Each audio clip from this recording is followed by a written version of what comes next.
MLC Ranvijay Singh ने operation सिंदूर को बताया आतंकवाद के खिलाफ ऐतिहासिक कदम, शहीदों को दी श्रद्धांजलि। बढ़हरा विधानसभा क्षेत्र के लोकप्रिय नेता और पूर्व विधान परिषद सदस्य रणविजय सिंह ने ऑपरेशन सिंदूर को भारत की आतंकवाद के प्रति जीरो टॉलरेंस नीति का सशक्त उदाहरण बताया है। उन्होंने कहा कि यह सैन्य अभियान पूरे देश के लिए गर्व का क्षण है और भारत की सुरक्षा नीति की दृढ़ता को दर्शाता है। रणविजय सिंह ने इस अवसर पर पहलगाम के शहीदों को श्रद्धांजलि अर्पित की और कहा कि ऑपरेशन सिंदूर उन 27 वीरांगनाओं के बलिदान को सम्मान देने का प्रतीक है, जिनके पति आतंकवादियों की क्रूरता के शिकार हुए। उन्होंने कहा कि यह कार्रवाई केवल आतंकियों के खिलाफ नहीं थी, बल्कि यह शहीद परिवारों के आंसुओं का जवाब और न्याय का प्रतीक भी है।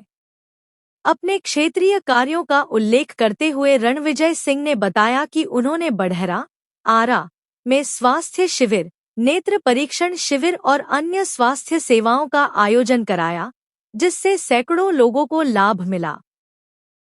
इसके अतिरिक्त सड़कों के निर्माण, नालियों की सफाई, पेयजल आपूर्ति, शिक्षा और रोजगार के क्षेत्र में भी कई विकास योजनाएं तेजी से चल रही हैं।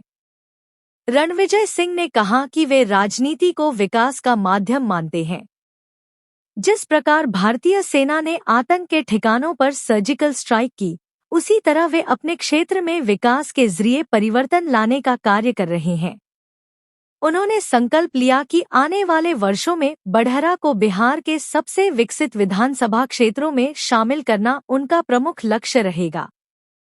ये तो मतलब डे फर्स्ट से क्लियर था और आज बड़ा उत्साह का दिन है कि जिस तरीके से हमारे एयरफोर्स के जवानों ने और जो खुफिया जो तंत्र है और जो थल सेना के सारे सेनाओं ने जिस तरीके से मिलकर ये जो एयर स्ट्राइक किया और पाकिस्तान के अंदर घुसकर उनके 2-3 ठिकानों पे जिस तरह से उन्होंने उनके जो बड़े जो बंकर शिविर जो बना के वो लोग रह रहे थे, उसको निस्तो नाबूद करने का, ढेर मिलाने का जो काम किया, ये जो है बहुत ही सराहनीय कदम है और ये निरंतर चलता रहेगा जब तक पाकिस्तान से पूरी तरीके से आतंकवाद नहीं खत्म हो जाता है।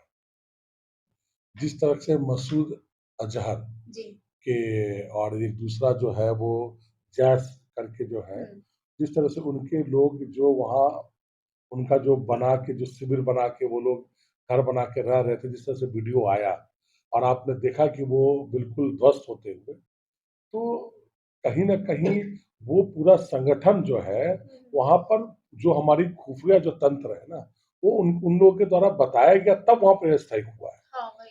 तो ऐसा थोड़ी नहीं कि कहीं भी ले जाके भारतीय सेना ने कहीं ये कर दिया। तो ये एक पूरी प्लानिंग के तहत जो है ना एयर स्ट्राइक हुआ, जो जो पूर्ण रूप से सक्सेस रहा। मिशन सिंदूर के नाम से जिसको हम लोग आज जान रहे हैं।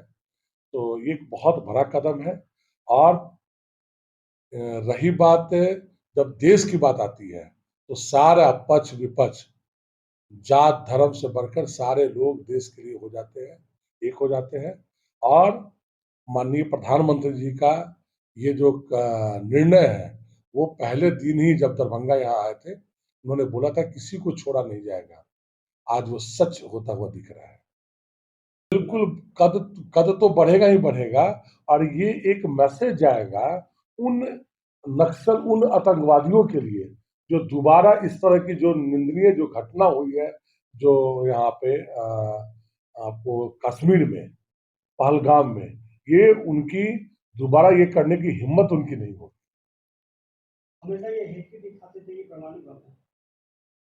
इन सब हेकड़ी से हिंदुस्तान डरने वाला नहीं है।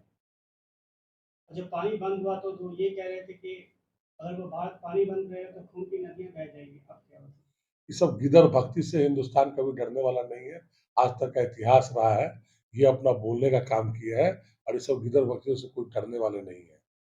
सर आपसे एक और सवाल रहेगा कि आप बढ़हरा में दिग्गज नेता में माने जाते हैं, वहाँ के लोगों का सपोर्ट करते हैं, जिसका भी दुख तकलीफ जो भी होता है, आप सारी चीजों में आप उनको सराहना करते हैं, सब चीज में सपोर्ट करते हैं।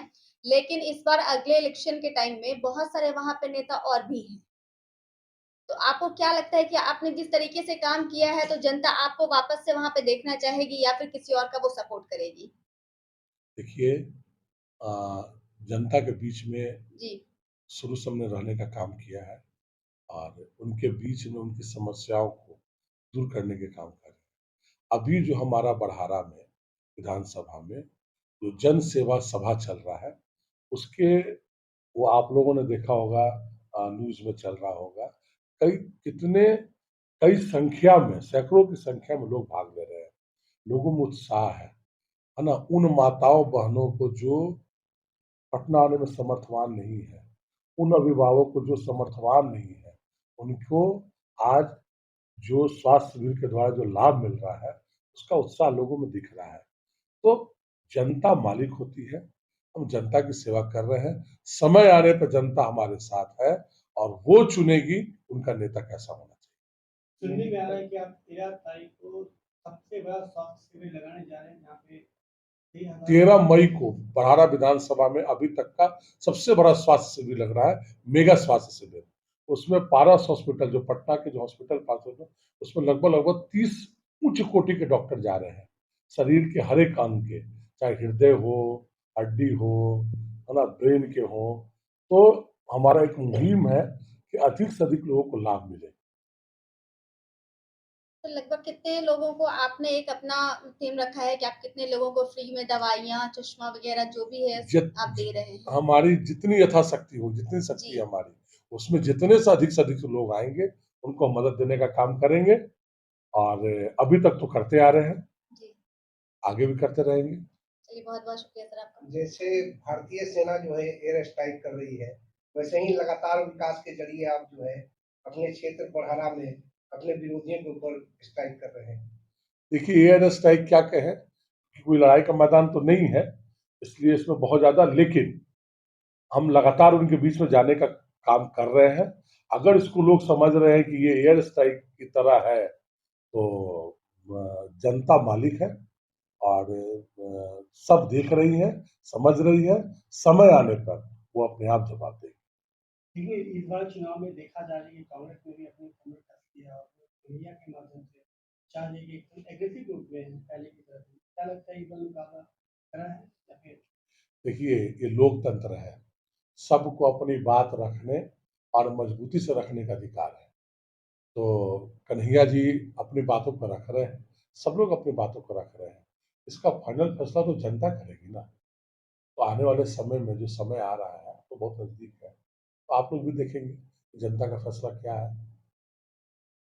एक और कुछ दिन पहले ही जातीय जनगणना का ऐलान किया गया केंद्र सरकार के द्वारा। तो इस चुनाव में इसका क्या असर होने वाला है?